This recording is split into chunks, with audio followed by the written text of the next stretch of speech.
And I want to tell you something else. These anti-Semitic lies, they have consequences. In recent months, Jews have been assaulted in Canada, Austria, or rather Australia, Britain, France, the Netherlands, and elsewhere. Here in America, an elderly Holocaust survivor was burned to death in Colorado. And a beautiful young couple from the Israeli embassy in Washington was brutally gunned down right in front of the Holocaust Museum there. Thankfully, President Trump's administration is forcefully fighting the scourge of anti-Semitism, and every government here should follow its lead. But instead, many do the opposite. They actually reward the worst anti-Semites on earth. This week, the leaders of France, Britain, Australia, Canada, and other countries unconditionally recognized a Palestinian state. They did so after the horrors committed by Hamas on October 7th. Horrors praised on that day by nearly 90% of the Palestinian population. And let me say that again. Nearly 90% of Palestinians supported the attack on October 7th. It's not supported only, it's celebrated. They danced on the rooftops. They threw candies. That's both in Gaza and in Judea, Samaria, the West Bank, as you call it. And it's just the way they celebrated another horror, 9/11. They danced on the rooftops.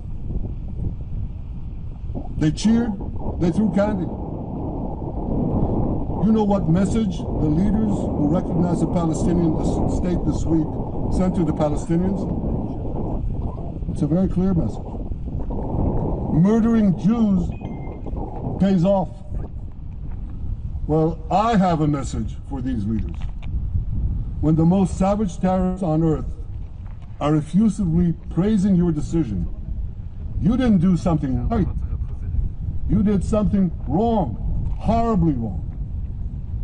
Your disgraceful decision will encourage terrorism against Jews and against innocent people everywhere. It will be a mark of shame on all of you. But wait a minute, Mr. Prime Minister, they tell me. Wait a minute. We believe in a two-state solution. The Jewish state of Israel will live side by side in peace with the Palestinian state. There's only one problem with that. The Palestinians, they don't believe in this. They never have. They don't want a state next to Israel. They want a Palestinian state instead of Israel. And that's why every time they were offered a Palestinian state, but were required to end the conflict with Israel and recognize the Jewish state, every time, over the decades, they turned it down. And this is why every time they were given territory, they used it to attack us. In fact, they effectively had a Palestinian state in Gaza. So what did they do with that state? Peace? Coexistence? No. They attacked us time and time again. Totally unprovoked. They fired rockets into cities. They murdered our children. They turned Gaza into a terror base from which they committed the October 7th massacre. So here's the uncomfortable truth. The persistent Palestinian rejection of a Jewish state in any boundary is what has driven this conflict for over a century. It is still driving it. It's not the absence of a Palestinian state. It's the presence and existence of a Jewish state. And I find it amazing that the foreign chancelleries and the ministries and all those who pontificate about this, and the leaders, how can they not see this basic truth when it is repeated again and again and again ad nauseum?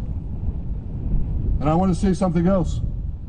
This rejection of a Jewish state not only applies to Hamas, it also applies to the so-called moderate Palestinian Authority.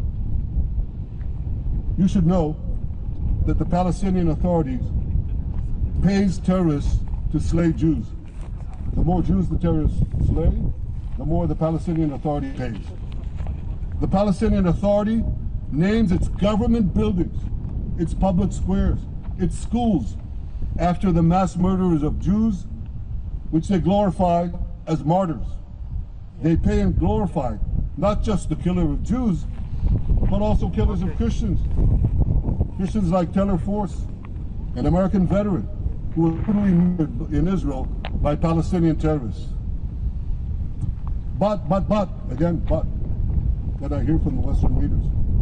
They tell me, the PA system, it will reform. And I know this time, Prime Minister, it will be different. Yeah, right. We've heard these promises for decades. They always promise. They never deliver. Because you see, the Palestinian Authority is corrupt to the core. They haven't elected in 20 years. They use the same textbooks as Hamas, exactly the same textbooks.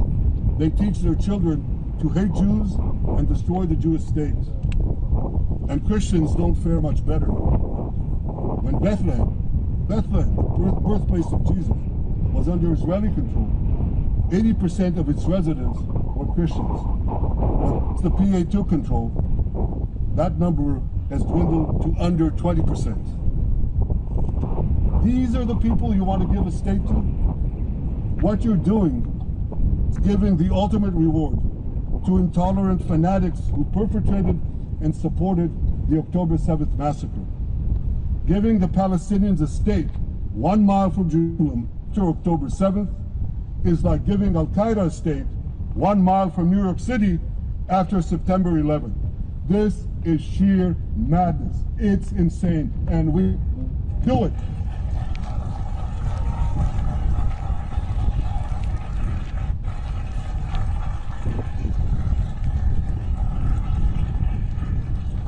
So here's another message to those Western leaders. Israel will not allow you to shove a terror state down our throats. We will not commit national suicide because you don't have the guts to face down a hostile media and anti-Semitic mobs demanding Israel's blood. And I want you to grasp something else which is also distorted in the media. I say this not only in my name or the name of my government, but on behalf of all the people of Israel. Last year there was a vote in the Knesset, our parliament, whether or not to oppose the imposition of a Palestinian state. You want to guess what the results were? Out of 120 members of our parliament, 99 voted against and only 9 supported. That's over 90%. It's not a fringe group. It's not the Prime Minister who himself is extreme or he's held hostage by extreme parties to his right. It's over 90% of Israelis. My opposition to a Palestinian state is not simply my policies or my government's policy. It's the policy of the state and people of the state of Israel.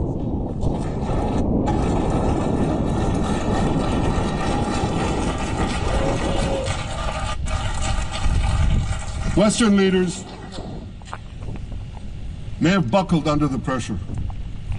And I guarantee you one thing, Israel won't.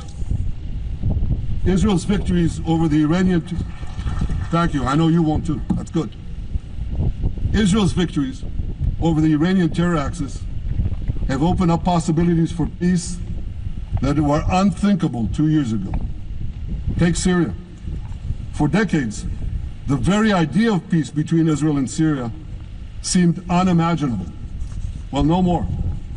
Today, we have begun serious negotiations with the new Syrian government.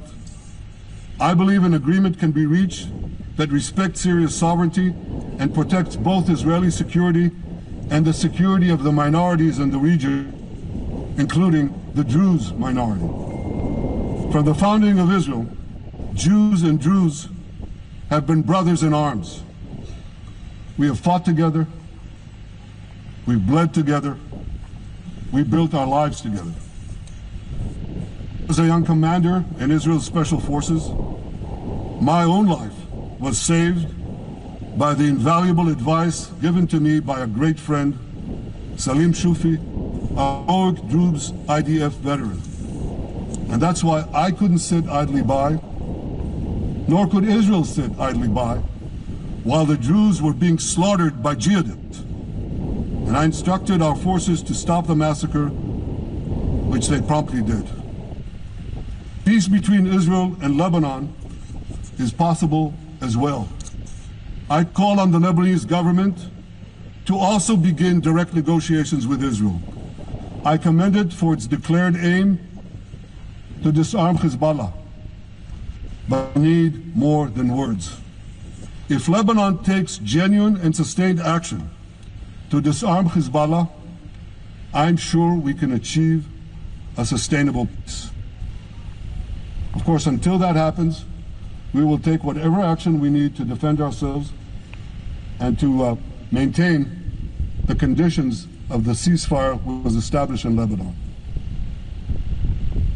Our goal is not merely to monitor Hezbollah's actions, but to prevent them from violating the ceasefire and attacking us at any time.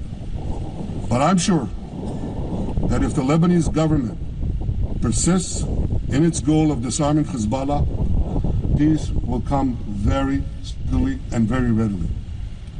Victory over Hezbollah has made peace possible with our two Arab neighbors in the north.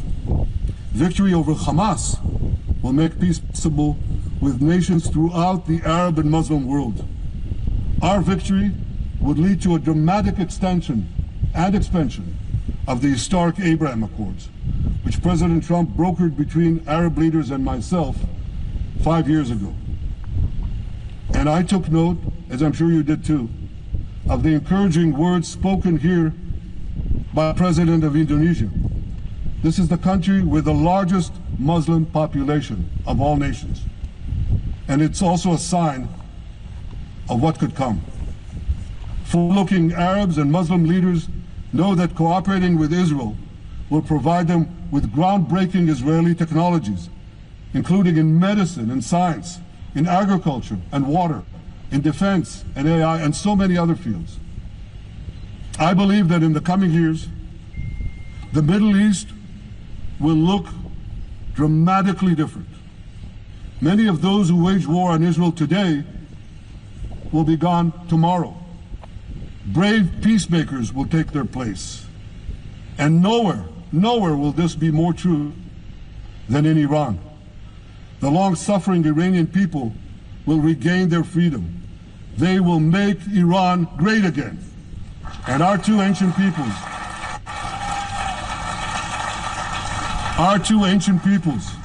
the people of Israel and the people of Iran, will restore a friendship that will benefit the entire world. Ladies and gentlemen,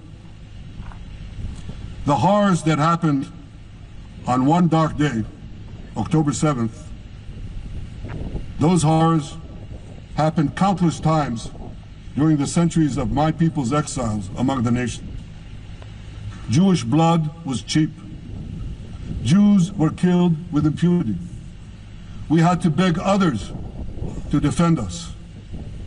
The rise of Israel did not mean that the attempts to destroy us would end. It meant that we could fight back against those attempts. And that is exactly what Israel has done since October 7th. Our sons and daughters fought like lions. Our brave soldiers donned uniforms and rushed into battle. They were armed with the dreams of the 100 generations of Jews who came before them. The dream of living as a free people in the land of Israel, our beloved homeland for more than 3,000 years. The dreams of living in our own independent state. The dream of having an army to defend ourselves. And the dream of being a light unto the nations, a beacon of progress, ingenuity, innovation for the benefit of all humanity. On October 7th, the enemies of Israel tried to extinguish that light. 2 years later, the resolve of Israel and the strength of Israel burn brighter than ever. With God's help, that strength and resolve would lead us to a speedy victory and to a brilliant future of prosperity and peace. Thank you very much.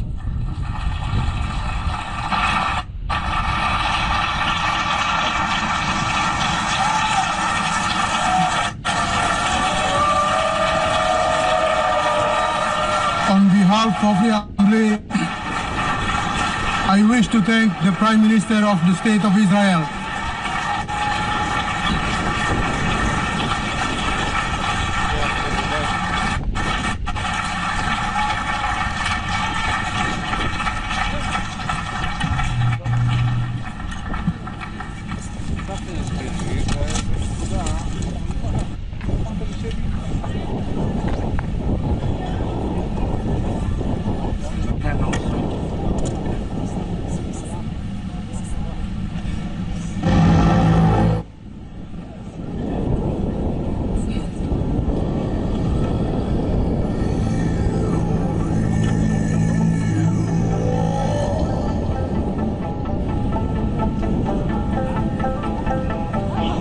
The Assembly will now hear an address by His Excellency Muhammad Shehbaz Sharif, Prime Minister of the Islamic Republic of Pakistan. I request protocol to escort His Excellency and invite him to address the Assembly.